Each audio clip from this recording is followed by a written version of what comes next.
আমি নরেন্দ্র মোদীকে বলবো, পৃথিবীর কোন জায়গায় যখন কোন স্থান হয় নাই, শেখ হাসিনাকে আপনি জায়গা করে দিয়েছেন। আপনি আমাদের একজন মোস্ট ওয়ান্টেড ব্যক্তিকে আপনি নিয়ে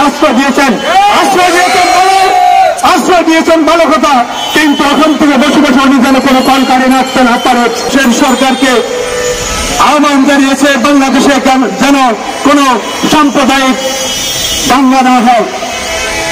আমি বলতে চাই, বাংলাদেশ একটি সাম্প্রদায়িক সম্প্রীতির দেশ, এদেশে কখনো সাম্প্রদায়িক দাঙ্গা হয়নি। আপনি এর প্রমাণ দিতে পারবেন না, কিন্তু ভারত একটি সস্তা রাজনীতি করে বাংলাদেশ নিয়ে, শুধু বাংলাদেশে এদেশে শুধু সে দাঙ্গা দেখে, অথচ সে বাবরি মসজিদ ভেঙে সে মন্দির করেছে, সেখানে সে সাম্প্রদায়িকতা দেখে না, সে নিজের দেশের দিকে তাকায় না, সে শুধু আমাদের দেশের দিকে তার আঙ্গন, তার অবস্থান হয়ে গেছে এমন, সে মনোনিবেদন করতে করতে শেখ হাসিনা নত যেন সরকারের কারণে বাংলাদেশের স্বাধীনতার সার্বভৌমত্ব হুমকির সম্মুখীন হয়েছিল। আমাদের আপামর জনতা সেই স্বাধীনতা সার্বভৌমত্বকে শেখ হাসিনার পতনের মাধ্যমে উদ্ধার করেছে। ওখান থেকে বসে বসে না বাংলাদেশের স্বাধীনতার সার্বভৌমত্বের বিরুদ্ধে কোন ষড়যন্ত্র করতে না পারে, সেই আহ্বান জানাচ্ছি। নরেন্দ্র মোদীকে বলবো, আপনি আপনার দেশের কথা ভাবেন, আপনার দেশেও অনতি বিলম্বে দেখবেন আমাদের বাংলাদেশের মতো একটি ছাত্র জনতার বিক্ষোভ হবে, যেটাতে উচ্ছেদ হবেন আপনি নরেন্দ্র মোদী। আপনি আপনার গান শুনবেন, আমাদেরকে নিয়ে চিন্তা করার দরকার নাই।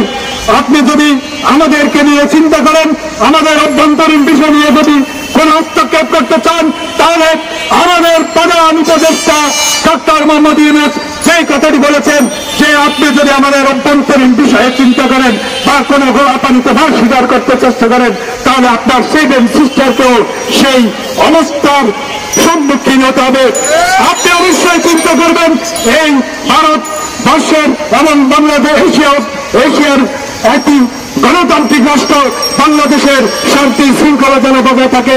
আমরা আজকের এই প্রোগ্রাম থেকে বাংলাদেশের শেখ হাসিনার আমলে যত ভুয়া মুক্তিযুদ্ধ বাংলাদেশের সার্টিফিকেট দেওয়া হয়েছে, যাদেরকে এই ভাতা দেওয়া হচ্ছিল, যাদেরকে সুযোগ সুবিধা দিয়ে আমাদের দেশে লালন পালন করা হচ্ছিল, তার মাধ্যমে 50,000 গুন্ডা বাহিনী পালন করা হয়েছিল।